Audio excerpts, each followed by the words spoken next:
મહત્વપૂર્ણ સમાચારથી બુલેટિનની શરૂઆત કરીએ।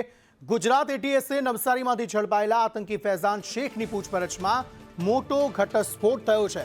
આતંકી ફૈઝાન માત્ર હથિયારો છુપાવીને નહોતો બેઠો, પરંતુ તે માર્ચ મહિનામાં મોટા લોન વુલ્ફ અટેકનો તૈયારી પણ કરી રહ્યો હતો। હોળીના તહેવાર દરમિયાન મિશન માર્ચના નામે હત્યાઓ કરીને રાજ્યમાં અશાંતિ ફેલાવવાનો આતંકીનો પ્લાન હોવાનું સામે આવ્યું છે। દિલ્હી અને ઉત્તર પ્રદેશના 7 હિન્દુવાદી યુવક આતંકીના નિશાને હતા, જેમની રેકી કરવામાં આવી હતી। જે હિન્દુવાદી યુવકની સુરક્ષા ઓછી લાગતી તેને પહેલા મોતને ઘાટ ઉતારવાનો આતંકીનો પ્લાન હતો। આતંકી ફૈઝાન શેખના રિમાન્ડ પૂર્ણ થતાં આવતીકાલે તેને કોર્ટમાં રજૂ કરવામાં આવશે।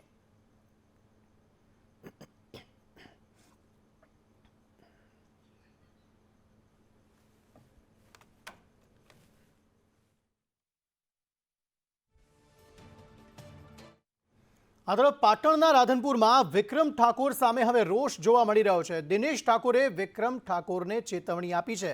રાધનપુર તાલુકામાં વિવાદિત નિવેદનથી ગરમાવો જોવા મળી રહ્યો છે। વિક્રમ ઠાકોરે ડીજે સંચાલકોના સમર્થનમાં નિવેદન આપ્યું હતું। વિક્રમ ઠાકોર પર દિનેશ ઠાકોરે કહ્યું કે વિક્રમ ઠાકોર માપમાં અને મર્યાદામાં રહે। સમાજના બંધારણના લીરે લીરા ઉડાડી રહ્યા છો। તાકાત હોય તો ઉત્તર ગુજરાતમાં પ્રોગ્રામ કરી બતાવો। સરકારે સન્માનના કરતા તેમને સમાજ યાદ આવ્યો હતો। ફિલ્મો બનાવી સમાજના લોકોને દારૂના રવાડે ચઢાવ્યા તેવું પણ તેમણે કહ્યું। ઠાકોર સમાજનું 16 મુદ્દાનું બંધારણ સમાજ દ્વારા જે નક્કી કરવા આવ્યું અગત્યની થળી છે, એમાં અમુક લોકો બંધારણને તોડી અને સમાજમાં વાહિયાત વાતો ફેલાવવા માંગે છે। એમાં વિક્રમ ઠાકોરને હું ખાસ કહેવા માંગુ છું, તારા પ્રોગ્રામ ક્યાંય થતા નતા। ઠાકોર સમાજે અને ઠાકોર સેનાએ સમર્થન આલીને તેના પ્રોગ્રામ ન કે મહેસાણાથી આ બાજુ તું પ્રોગ્રામ લેવા તૈયાર નતો પહેલા, બરાબર? એટલે તારી મર્યાદામાં રહે, બધાને ઉલ્લે ચડાઈ અને આખી આવડી મોટી સમાજ ભેગી થઈને 16 મુદ્દાનું બંધારણ કર્યું, લડા ઉડાડવા ફરી રહ્યો છે। હવે આ બાજુ પ્રોગ્રામ કરવા આવજે ઉત્તર ગુજરાતમાં, પાટણ સુધીમાં ત્યાં ખબર પડે તને। આ તરફ નવસારીમાં કોંગ્રેસનું વિરોધ પ્રદર્શન જોવા મળ્યું છે। એસઆઈઆરમાં લઘુમતીઓના નામ કમી કર્યાનો આક્ષેપ કરાયો છે। કલેક્ટર કચેરી બહાર એમએલએ અનંત પટેલ ધરણા પર બેઠા હતા। જિલ્લા કલેક્ટરને ફોર્મ 7 અંતર્ગત તેમણે આવેદન આપ્યું। કોંગ્રેસ કાર્યકરોએ ચૂંટણી પંચ વિરુદ્ધ નારા લગાવ્યા અને પોલીસ હપ્તાખોરી કરતું હોવાનો પણ આક્ષેપ કર્યો છે। એફઆઈઆરની પ્રક્રિયા દરમિયાન ફોર્મ નંબર 7 કે જે વાંધા અરજી છે એ ફોર્મ ભરવામાં આવ્યું છે અને એ તમામ ફોર્મ ખોટી રીતે ભરવામાં આવ્યા છે। અમારી મુખ્ય માંગણી કલેક્ટરશ્રીને એ જ છે કે જેણે 7 નંબરનું ફોર્મ સ્વીકાર કર્યું હોય અધિકારીની અને 7 નંબર ફોર્મ જેણે ભર્યું છે એનું આખું લિસ્ટ જાહેર કરવામાં આવે। મુખ્ય મુદ્દો એ છે કે આટલી બધી અરજીઓ કેવી રીતે ભરાઈ અને એ કયા અધિકારીએ સ્વીકારી એ મહત્વનો મુદ્દો છે, કારણ કે ક્યાંક ને ક્યાંક ભારતીય જનતા પાર્ટીનું આ મોટું સ્કેમ છે અને ભારતીય જનતા પાર્ટીની સરકારના ઓર્ડરથી આ અરજીઓ સ્વીકારાઈ છે। એટલે સૌથી પહેલો કેસ જે અરજીઓ સ્વીકારનાર અધિકારી છે એના ઉપર થવો જોઈએ, બીજો કેસ જે ખોટી અરજીઓ કરનાર છે એના પર થવો જોઈએ। ભાજપ સાંસદ મનસુખ વસાવા વિરુદ્ધ સોશિયલ મીડિયા પર અભદ્ર અને ધમકીભરી ટિપ્પણીઓ મામલે રાજપીપળા પોલીસ સ્ટેશનમાં 3 શખ્સો સામે ગુનો નોંધાયો છે, જેમાં એક આરોપીની ધરપકડ કરાઈ જ્યારે 2 આરોપી ફરાર છે। જાનકી આશ્રમમાં ભાજપની વિકસિત ભારત જીરામજી જનજાગૃતિ અભિયાન અંતર્ગત કાર્યશાળા યોજાઈ હતી। મનસુખ વસાવાના સંબોધનનો વિડીયો સોશિયલ મીડિયા પર વાયરલ થયો હતો। આ વિડીયોને એડિટ કરીને કેટલાક શખ્સોએ સાંસદની પ્રતિભાને હાનિ પહોંચાડવાના ઈરાદે સોશિયલ મીડિયામાં રીલ બનાવી વાયરલ કરી હતી।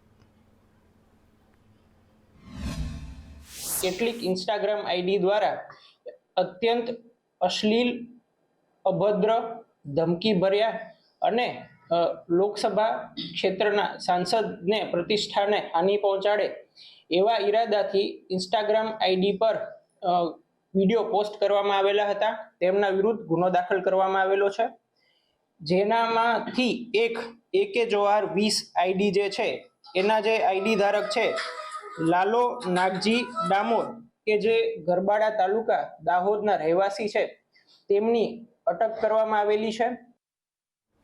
તરફ વડોદરામાં ફોર્મ નંબર 7ના દુરુપયોગનો આક્ષેપ કરાયો છે। કોંગ્રેસ કાર્યકરોએ કલેક્ટર કચેરીએ વિરોધ કર્યો હતો। ચૂંટણી અધિકારી અને ભાજપ સામે આ વિરોધ કરાયો। જિલ્લા કલેક્ટર કચેરીએ કોંગ્રેસે ધરણા કર્યા હતા। પોલીસે વિરોધ કરી રહેલા કાર્યકરોની અટકાયત કરી હતી। ટીંગાટોળી કરીને પોલીસે કાર્યકરોને બહાર કાઢ્યા હતા। કલેક્ટર સાહેબને અમે સવારે વાત કરી સાહેબે કીધું બીઝી છું, આરએસીને મળો, આરએસીને આપ્યું છે. 19 ડિસેમ્બરે જ્યારે ડ્રાફ્ટ મતદાનથી બહાર આવી ત્યાર પછી જે વાંધા લેવા માટે ફોર્મ 7ની વાત હતી, આજે બીએલઓ જ્યારે બધાના ઘરે ઘરે ગયા ત્યારે આ વાંધા ના આવ્યા, પણ રાતોરાત ગાંધીનગરના કાર્યાલયથી રાતોરાત મંચમાં રાવપુરામાં 20,000, અકોટામાં 13,000, સયાજીગંજમાં 8,000, વડોદરા સિટીમાં 6,000, માંજરપુરમાં 2,400, આ બધા વાંધા રાતોરાત આવ્યા. ભાઈ આ ફોર્મ જે આપ્યા હતા ફોર્મને પગ આવ્યા હતા, એ કોઈ વ્યક્તિ અહીંયા અપાયું તો એ સીસીટીવીના ફૂટેજ જાહેર કરો, અમે માંગણી કરી, નથી આપતા. મતાધિકાર બધાનો હક છે. આ તાઇફાસાના તમે શું સત્તાના દલાલ છો કે લોકોને ન્યાય નથી આપી શકતા? લોકોના જ્યારે મતદાર યાદીમાંથી નામ કમી જાતે તમે કરી દો છો, તમારા પર સત્તા પર બેઠેલા દલાલો કાગળ લખીને લોકોના નામ કમી કરતા હોય અને ન્યાય માંગવા આવે તો પોલીસનું દમન અને સરકારી તંત્રનું દમન. આ તરફ પૂર્વ કેન્દ્રીય મંત્રી અનુરાગ ઠાકુર વડોદરાની મુલાકાતે હતા, ત્યારે કેન્દ્રીય બજેટ પર પૂર્વ કેન્દ્રીય મંત્રીએ કહ્યું કે પીએમના નેતૃત્વમાં ભારત વિકાસની હરણફાળ ભરી રહ્યું છે. 2 કરોડને બદલે 3 કરોડ લખપતિ દીદી બનશે. એમએસએમઈ સેક્ટરને 5 વર્ષમાં 20 લાખ કરોડ મળશે. પીએમ મોદી પર હુમલાના ષડયંત્ર મુદ્દે પર તેમણે પોતાની પ્રતિક્રિયા આપી. આ દેશ માટે દુર્ભાગ્યપૂર્ણ વાત છે. ચીન સાથે રાહુલ ગાંધીએ બંધ બારણે બેઠકો કરી. રાહુલ ગાંધી સૈન્યનું મનોબળ તોડી રહ્યા છે. भारत लगातार नई ऊंचाइयां छू रहा है और इस बार के बजट में तो वित्तीय वर्ष 2026-27 के लिए देश की वित्त मंत्री निर्मला सीतारमन जी ने लगातार 9वां बजट दिया है, जो अपने आप में इतिहास है. और यही नहीं, पिछली बार 50.65 लाख करोड़ का अगर बजट था तो उसमें 5.6% का इजाफा करते हुए 53.47 लाख करोड़ रुपए का बजट ये हुआ है. और बड़ी बात ये है कि पब्लिक कैपिटल एक्सपेंडिचर इस बार बढ़ के 12,20,000 करोड़ रुपए रखा है. આ તરફ ગાંધીનગરના ભાટમાં પરીક્ષા પે ચર્ચા કાર્યક્રમમાં આનંદ નિકેતન સ્કૂલના કાર્યક્રમમાં મુખ્યમંત્રી હાજર રહ્યા હતા. મુખ્યમંત્રી ભૂપેન્દ્ર પટેલે આ દરમિયાન કહ્યું, પહેલા પરીક્ષા પૂર્ણ થઈ જતી, ખબર પણ નહોતી પડતી, પરંતુ હાલ માત્ર પરીક્ષાલક્ષી જ વાંચન થઈ ગયું છે. પરીક્ષાલક્ષી આપણા મગજમાં ક્યાં સેટ થઈ ગયું છે કે પરીક્ષાલક્ષી વાંચન થઈ ગયું કે પરીક્ષા આવે ત્યારે વાંચવાનું, પરીક્ષા ના હોય તો નહીં. વિદ્યાર્થીઓના શબ્દોમાં આપણને સમજાયું છે કે ભાઈ કોઈ પણ એમણે તો હર હંમેશ તેમના જીવનમાંથી શીખવા જેવું છે કે કોઈ પણ પરિસ્થિતિમાં એમણે ક્યારેય એકદમ સ્વસ્થ મને આગળ વધવાની પ્રેરણા જો આપી હોય તે માનનીય વડાપ્રધાન શ્રી આપી, દરેકના જીવનમાં આપી છે. અત્યારે નવો શબ્દ પેલો ડિપ્રેશન અમારામાં તો કોઈને ડિપ્રેશનનું ખબર જ નહીં હોય કે ડિપ્રેશન શું. છોટાઉદેપુરના નસવાડીમાં આઝાદીના દાયકાઓ બાદ ગ્રામજનોની વર્ષો જૂની પીડાનો અંત આવતા પોથલીપુરા ગામે આજે અનોખો જશ્ન મનાવવામાં આવ્યો હતો. અશ્વિન નદી પર 8.67 કરોડના ખર્ચે બનનાર નવા બ્રિજનું ખાતમુહૂર્ત કરવા પહોંચેલા સંખેડાના ધારાસભ્ય અભેસી તડવીનું લોકોએ ઐતિહાસિક સ્વાગત કર્યું હતું. ગામમાં પુલની સુવિધા મંજૂર થતાં હરખઘેલા બનેલા ગ્રામજનોએ ધારાસભ્યને સન્માનભેર ઘોડા પર બેસાડી 1 કિલોમીટર સુધી શોભાયાત્રા કાઢીને નચાવ્યા હતા. વર્ષોથી નદીના વહેણમાં જીવના જોખમે પસાર થતા વિદ્યાર્થીઓ અને આંગણવાડીના બાળકોને હવે આ પાકા પુલથી કાયમી હાલાકીમાંથી મુક્તિ મળશે. આ પુલ કાર્યરત થતાં જ નસવાડી અને સંખેડા તાલુકા વચ્ચેનું અંતર ઘટશે અને બંને પંથકો વ્યાપારી રીતે સીધા જોડાઈ જશે. 8 કરોડના ખર્ચે પુલનું અમે ખાતમુહૂર્ત કર્યું છે અને અહીંયાના કાર્યકર્તાઓની રજૂઆત હતી કે સાહેબ અમારે ચોમાસામાં અહીંયા પાણી આવવાને કારણે અમે જઈ શકતા નથી. એને ધ્યાને લઈને ગુજરાતના માનનીય મુખ્યમંત્રી ભૂપેન્દ્રભાઈ સાહેબને રજૂઆત કરતા આ પુલ 8 કરોડના ખર્ચે અને સંખેડા તાલુકોનો નસવાડી તાલુકોને કડીરૂપા પુલ બનવાનો છે.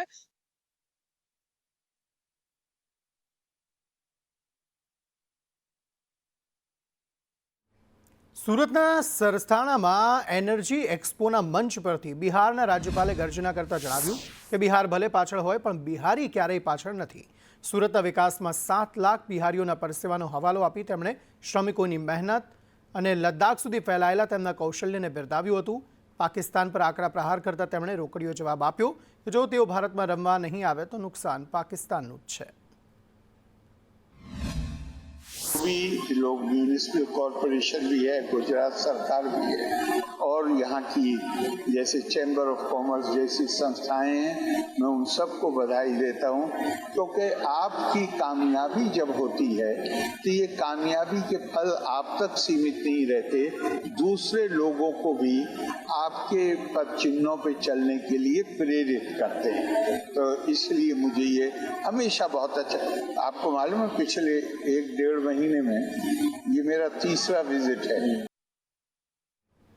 રાજ્યના શિક્ષણ મંત્રી જૂનાગઢના પ્રવાસે છે. રીવાબા જાડેજા શૈક્ષણિક સંસ્થાઓની મુલાકાતે પહોંચ્યા હતા. વિદ્યાર્થીઓ અને વાલીઓ સાથે તેમણે સંવાદ કર્યો હતો. સ્કૂલમાં ચાલતી પ્રવૃત્તિઓ વિશે તેમણે માહિતી મેળવી હતી. વિદ્યાર્થીઓ સાથે બેસી તેમણે મધ્યાહન ભોજન પણ લીધું હતું. મારી બાળ વાર્તાઓ બુકનું તેમણે લોન્ચિંગ કર્યું હતું.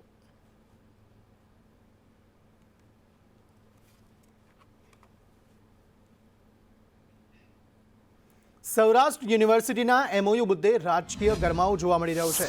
ધરમ કામલિયાએ કુલપતિના એમઓયુ સામે વાંધો ઉઠાવ્યો. કુલપતિ ડોક્ટર ઉત્પલ જોશીએ ગોવામાં કરાર કર્યા. થાઇલેન્ડ અને મલેશિયાની યુનિવર્સિટીઓ સાથે એમઓયુ. તાજેતરમાં ગોવા ખાતે આ કાર્યક્રમ યોજાયો હતો. ઉત્પલભાઈ જોશીએ હમણાં એક એમઓયુ કર્યું અને એ એમઓયુ કોની સાથે કર્યું? એ ગોવા ખાતે કર્યું. એ એમઓયુ બેંગકોક થાઈલેન્ડ સાથે કર્યું કે જ્યાં વિદ્યાર્થીઓને શિક્ષણને કશું લાગતું ઓળખતું નથી. આજની પરિસ્થિતિમાં એ જે દેશ છે થાઈલેન્ડ, એનું આપણે કોઈ ખરાબ કે ઘસાતું બોલવાની વસ્તુ નથી, પરંતુ વાસ્તવિક વસ્તુ એ છે કે એ ગણિકાઓનો દેશ ગણવામાં આવે છે. ત્યાંનો રોજગારી ગણિકા પર આધારિત છે. આવા દેશ સાથે શિક્ષણ લેવા દેવાનું હોય એવી વિશ્વવિદ્યાલય સૌરાષ્ટ્ર યુનિવર્સિટીનું એમઓયુ કરી અને ખૂબ રાજ્ય સરકારનું અને ગુજરાતનું ખરાબ દેખાડ્યું છે. દિલ્હીમાં એનડીએમસીના ગોડાઉનમાં ભીષણ આગ લાગી. ફાયર ફાઇટરની ટીમ ઘટના સ્થળે પહોંચી છે. આગ બુઝાવવા માટે ગોડાઉનમાં રાખેલ સામાન બળીને ખાખ થઈ ગયો. આગ ઓલવવાની કામગીરી હજુ પણ ચાલુ છે. જાનહાનિ અંગે કોઈ જ સમાચાર નથી મળ્યા.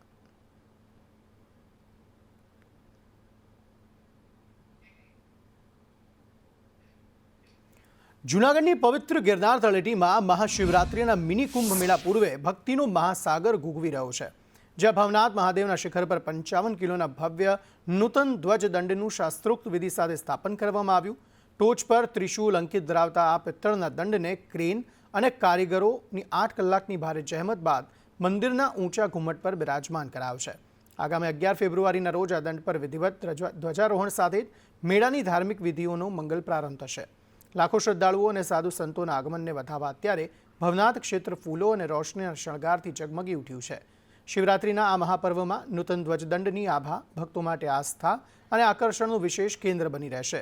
હર હર મહાદેવના નાદ વચ્ચે ગિરનારની ગોદમાં ભક્તિનો મેળો જામ્યો છે.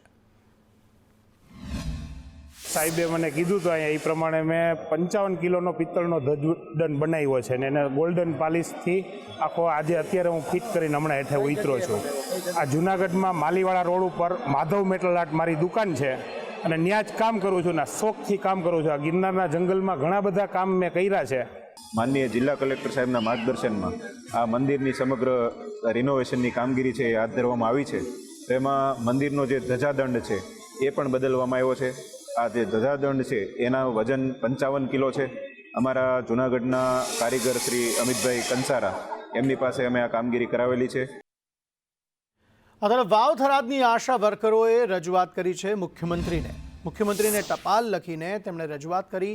થરાદ કલેક્ટર કચેરી ખાતેથી એક રેલી યોજવામાં આવી હતી અને વિવિધ માંગણીઓ સાથે સૂત્રોચ્ચાર કરી વિરોધ કરાયો. પડતર માંગણીઓ પૂરી ન થતાં આ વિરોધ કરાયો હતો. કામગીરીથી અળગા રહી વિરોધની ચીમકી ઉચ્ચારી. મારે HBNC અને HBYC નું જે કામ છે, અમે જે ઓફલાઈન કામ કરતા હતા એનું હવે અમને ઓનલાઈન કરવાનું કીધું છે.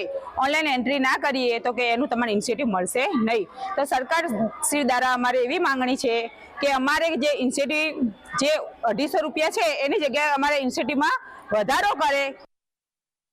આ તરફ દક્ષિણ ગુજરાતમાં શેરડીનું પિલાણ વહેલું બંધ થવાની નોબત આવી છે. સુરત શહેર પાસેના ગામડાઓમાં ઉત્પાદન ઘટ્યું છે. ઉત્પાદનમાં ઘટ મુદ્દે જયેશ પટેલે કહ્યું 2 લાખ એકર જમીન એને થઈ ગઈ છે, જેના કારણે શેરડીનું ઉત્પાદન ઓછું થયું છે. ગ્લોબલ વોર્મિંગની પણ અસર જોવા મળી છે, જે ચિંતાનો વિષય છે. સુરત શહેર જે ઝડપથી વિકસતા સમગ્ર વિશ્વનું સૌથી ઝડપથી શહેર છે અને શહેરીકરણને કારણે લગભગ 2 લાખ એકર જમીન, તમે જો તો ઓલપાડ હોય, કામરેજ હોય, પલસાણા હોય, સાથે 84 હોય, બારડોલી સુધી 2 લાખ એકર જમીન તમે જુઓ તો એને થઈ ગઈ છે, નોન એગ્રીકલ્ચર થઈ ગઈ છે. એટલે ઉપજાઉ જમીનો જે રીતે શહેરીકરણમાં ગઈ છે એને કારણે શેરડીનું વાવેતર ગયું છે અને એની સીધી અસર ઉત્પાદન પર પડી છે. પોરબંદરની જૂની કોર્ટ બિલ્ડિંગમાં ગંભીર બેદરકારી સામે આવી. બિલ્ડિંગમાંથી મોટી સંખ્યામાં ચૂંટણી કાર્ડ મળી આવ્યા. ફાઇલ, સરકારી રેકોર્ડ સહિતનો સામાન વેર વિખેર જોવા મળ્યો. સરકારી રેકોર્ડ સહિતનો સામાન મળતા અનેક સવાલ ઉઠ્યા છે.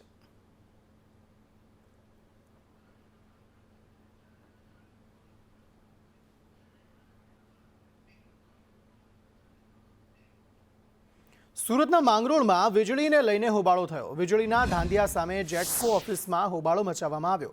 મોટા બોરસરા ગામના લોકોએ આ હોબાળો મચાવ્યો હતો. 66 કેવીના સબસ્ટેશનમાં અચાનક આગ લાગી હતી. આગની ઘટના બાદ વીજ પુરવઠો બંધ કરવામાં આવ્યો હતો. હજુ વીજ પુરવઠો નિયમિત ન મળતા આ હોબાળો મચાવવામાં આવ્યો હતો. જાન્યુઆરીના ફેબ્રુઆરીના 5 દિવસમાં કમસે કમ 6 થી 7 વાર ફીડરો બંધ હોવાથી અમે જાત તપાસ માટે આવ્યા તો જોયા પછી કોઈ પણ જાતનો ફેરફાર નથી. એટલે અમે રજૂઆત એવી કરી કે જ્યાં સુધી ક્લિયર ન થાય ત્યાં સુધી અમારી ઇન્ડસ્ટ્રીને અમે બંધ રાખીશું. તો કચ્છના ગાંધીધામ મનપા દ્વારા દબાણ હટાવ ઝુંબેશ શરૂ કરવામાં આવી. 245 જેટલા ગેરકાયદે દબાણ હટાવવા કામગીરી કરવામાં આવી. ઓસ્લો સર્કલથી કોટેશ્વર 4 રસ્તા સુધીના દબાણો દૂર કરાયા. રસ્તા પરના ગેરકાયદે દબાણ હટાવી આ ઝુંબેશ શરૂ કરી રસ્તા ખુલ્લા કરાયા હતા.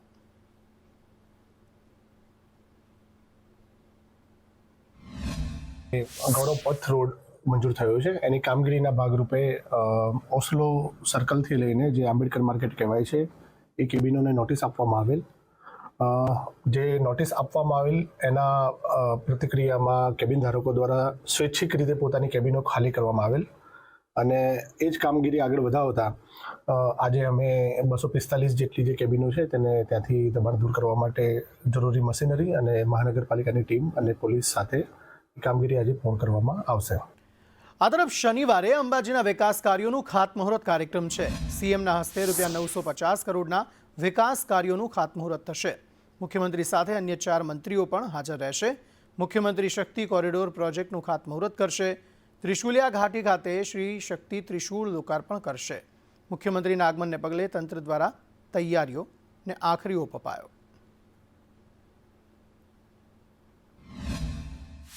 માનનીય મુખ્યમંત્રી શ્રી અંબાજી કોરિડોર ફેઝ 1ના ખાતમુહૂર્ત માટે અંબાજી પધારવાના છે. ગુજરાત પવિત્ર યાત્રાધામ વિકાસ બોર્ડ અને પ્રવાસન વિભાગના ફેઝ 1ના 950 કરોડના વિકાસ કાર્યોનું ખાતમુહૂર્ત માનનીય મુખ્યમંત્રી શ્રી અંબાજી ખાતેથી કરવાના છે. ગાંધીનગર મનપાનું ડ્રાફ્ટ બજેટ રજૂ થયું. 1903.08 કરોડનું ડ્રાફ્ટ બજેટ રજૂ કરાયું. મિલકતવેરામાં કોઈ ફેરફાર નથી કરાયો. મિલકતવેરામાં રિબેટ યોજનામાં વધારો કરાયો છે. 2 માસને બદલે 3 માસ આ રિબેટ આપવામાં આવશે. તો ગયા વર્ષે વર્ષ 25-26નો જે બજેટ હતો એમાં 1718 કરોડ હતું. આ બજેટમાં વર્ષ 2026-27ના બજેટમાં 11.5% વધારો કરી અને કુલ જે વર્ષ 2026-27નો ડ્રાફ્ટ બજેટ છે એ 1903 કરોડ એટલે કે ગત વર્ષની સરખામણીએ 11.5% હું વધારો સૂચવું છું. વર્ષ 2026-27માં બજેટમાં કોઈ પણ પ્રકારના પ્રોપર્ટી ટેક્સ, પ્રોફેશનલ ટેક્સ, વાહન વેરા એમાં કોઈ પણ પ્રકારનો હું વધારો સૂચવતો નથી. બરોડા ડેરીની 18 માર્ચે ચૂંટણી યોજાશે. આવતીકાલે જાહેરનામું બહાર પડી શકે. 21 થી 26 ફેબ્રુઆરી વચ્ચે ફોર્મ ભરી શકાશે. 2 થી 3 માર્ચના રોજ ફોર્મ પરત લઈ શકાશે. 7 માર્ચના રોજ ફોર્મ ચકાસણી હાથ ધરાશે. વર્તમાન બોર્ડની મુદ્દત પૂર્ણ થઈ 1.5 મહિનો પૂરો થયો છે. કલેક્ટર સહિત 5ને હાજર થવા હાઈકોર્ટે ફરમાન આપ્યું છે.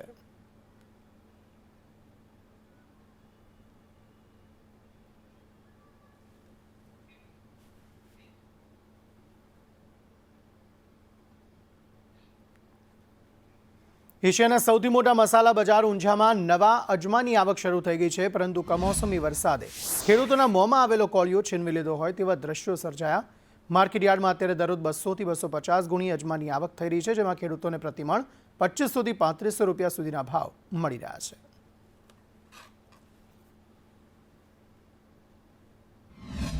અત્યારે ઊંઝા ખાતે નવા અજમાની આવક લગભગ 200 થી 250 ગુણીની આવક છે અને હરાજીમાં 2500 રૂપિયાથી લગાવી અને 3500 રૂપિયા સુધીનું વેચાણ થાય છે ખેડૂત માલનું. નવા અજમાની આવક સાથે એમાં ભાવ 2500 થી 3500 રૂપિયા વેપાર થાય છે અને નવો અજમો ચાલુ સાથે વરસાદના હિસાબે ક્રોપમાં મોટું નુકસાન છે.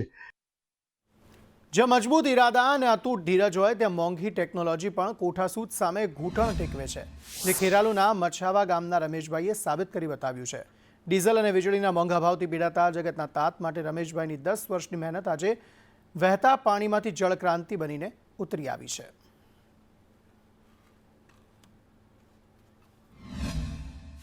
ખેતીવાડીનું એક સાધન બનાવ્યું છે જે ખેતી ઉપયોગી છે. એ બનાવવા મને લગભગ 1916થી બનાવતો હતો અને આજે આ વર્ષે સફળતા મળી છે. આમાં ઉકાવટમાં નહેરની પરમિશન નહીં હતી, એ લખ કર્યું પણ પરમિશન મળી નથી. ધારાસભ્ય શ્રી સરદારભાઈના સહકારથી અને ચૌધરી સાહેબના વિનયભાઈ ચૌધરી હતા એમના સહકારથી સાલ ગોઠવવા મળ્યું અને એને સફળતા મળી. 10 વર્ષથી આની મહેનત પ્રયત્નો કરે જતા હતા અને ખૂબ પ્રયત્નો કર્યા. અંતે એમને સક્સેસ 2026ની એ પહેલે સાલમાં મળ્યું અને બહુ સારું એવું પાણીના ફ્લોથી ચાલે. બોગસ દસ્તાવેજના આધારે ફિટ મેડિકલ સર્ટી બનાવી આપવાના રેકેટનો પર્દાફાશ થયો. વિદેશમાં કામ ધંધાર્થે જવા માટે જરૂરી GCC માન્ય મેડિકલ ફિટ સર્ટિફિકેટ બનાવવાના નામે બોગસ દસ્તાવેજોનું મોટું રેકેટ ઝડપાયું છે.